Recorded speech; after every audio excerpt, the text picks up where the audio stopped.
Hi guys, Martin88 here and welcome back to another FIFA 22 video and welcome back to another endgame tactics video here on the channel. And today is the last one. It's planned to be the last tactics videos unless any of you request any in the comments. If you do, I will do it. But this is the last of the 5 that I was planning on doing. So far we've done 4-2-3-1, 4-2-2-2, 4-3-1-2 and 4-3-2-1, which are my 5 favourite formations and tactics from FIFA this year. And the last one today, as you've seen obviously on the title, is the 5-2-1-2. I would actually say this is probably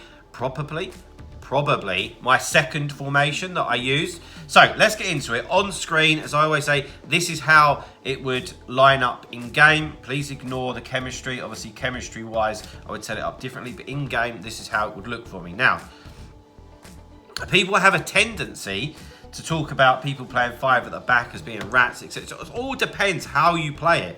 Like 3-5-2 that everyone loves this year.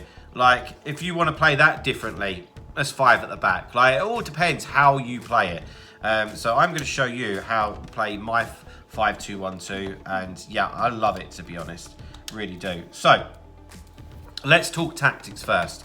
So defensive style is balanced. The 5-2-1-2 is obviously give you a little bit more of protection defensively. So if you are somebody that struggles defensively, this is great for you because it still offers you really good attacking options. And of course, we never want to go drop back because you're literally just a sitting duck, as I always say. So balanced is as much as you're going to go. You know, this isn't overly aggressive. You know, so you're not going to be on any kind of pressure. Depth is 50. We certainly don't want to be too deep, so keeping a nice depth is important. Offensive play, balance, so that doesn't really change, you know. With the way that this works, getting the fullbacks involved, you still have a lot of players forward. In fact, when you think about it, if you've got your 2 wing-backs involved in the game, then you've got 7 outfield players involved in your attack. How's that defensive? It isn't. So we're going to stay on balance so that we've got those options, various options, because you'll see from the instructions, we'll definitely get the wing backs involved. You might want to play over the top through balls to them. You're going to have a lot of options in the middle, so you might want to play tick-attacker. So the bottom line is, as I always talk about, and sound like a bit of a broken record, I know, but variation, variation, variation, variation. You know, slow, fast, short, long, etc., etc. will work for you a lot, and that's why we need it to be unbalanced. Chance creation is always direct passing, always, always, always, because from an attacking point of view, we need your players to make some runs for you, or it's just going to be static. And like we always say, with anything else, it's going to, for me, it's going to reduce the amount of options you've got and the variations that you can create. Offensive width, I've gotten 45 to be honest, because the fullbacks are actually really wide. So from a attacking point of view, we don't want them so far wide. We do want them involved in the game. So I think like 45, could even go 40, isn't a problem. You know, we don't want them completely with chalk on their boots. Okay, so players in the box. I have 7. Reason for that: 2 strikers, 1 cam, 2 centre mids, 2 wing backs. 7 players. Corners have on 2. The reason I do this on 5-2-1-2 is because where you have more players back naturally, it's a little bit overkill. So I have it on 2. Free kicks I still have on 1, just because personal preference, basically. Right, I feel like I missed the defensive width on that. If I did, I'm sorry, but the defensive width is 40 because we want to obviously keep it nice and narrow. Right, player instructions. Now, this is for me where it starts to get interesting, because it's all about how you play the formation, right? So you've seen the tactics, but the instructions are going to give it away more, and personnel, which I'm going to walk through with you. So let's look at the back 3 for the minute, right? And pay attention to who I've got where. So stay back while attacking, that's fine. But I like having a rock as the central defender, like a Ruben Diaz as an example here, or a Van Dijk, Varane, that type of player, you know. But then there's the left-sided centre-back and the right-sided centre-back. Ideally, I'd like somebody that obviously can defend, hold their own physically, but that is also really comfortable with the ball. So let's look at Cancelo as an example here.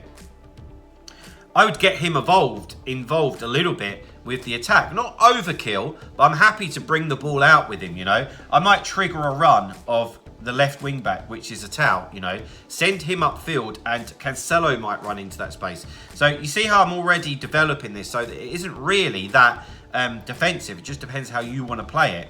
Of course, they're both tall enough. They've both got defensive stats, Marquinhos, Cancelo. Both really good on the ball. Great players to have in those type of positions, okay? Okay, wing backs. So I've got Atau and Thiago Mendes here. Obviously, your likes of Hakimi, Cancelo, Alphonso Davies, Trent. There's lots of cards now that will fit those roles. But you want fast players. You need a whole package. Somebody like Atau is perfect. So we have them on balanced attack. Now, this is where I would say if you had them on stay back while attacking, this becomes a very defensive formation. And you're sitting back. But with it on balanced, you get the best of both worlds. And that is a big difference for me, having the wing backs on balance. Up to the two central midfielders. They're both exactly the same, all right? So balanced attack, we want them up, down, up, down, up, down. We do want them to protect the back three, but as it's a back three and not a back two, it's not vital to have one of them on stay back, because even if they do get past your 2 centimetres, you've still got 3 at the back. So you could afford to run one out if you need to, and know you've still got 2 centre-backs sat there. So I have them on balanced attack, and of course, as always, we've got them on cover centre. We don't need cover wing. The fullbacks are there. So yeah, keep them in the middle of the pitch. And then again, this is where, like, you know, it depends how you use this, but this isn't defensive. The cabs stay forward so that when we win it, you've got them 3 players at the top of the pitch. The 2 strikers, as always, if I've got a front 2, one comes short, one go long. So we have Eusebio on getting behind. So yeah, guys, it's actually a tactic that I really enjoy. And I would actually say that if I'm playing against someone that I feel is a little bit superior, that's what I change to. I personally start with 4-3-1-2. And we've done 4-3-2-1 and we've done 4-2-2-2 as well, which are kind of similar to 4-3-1-2. So they're aggressive, forward-thinking formations. This one is just a little bit more protection. So I have that there for if I come up against somebody that I find, to be quite honest, is just a little bit better than me. To give me a bit of defensive support, I can still be a threat. That is what this formation is really good at. So, guys, there we go. That is it for today. Hope you enjoy them tactics. They work really well. Any questions, leave it in the comments.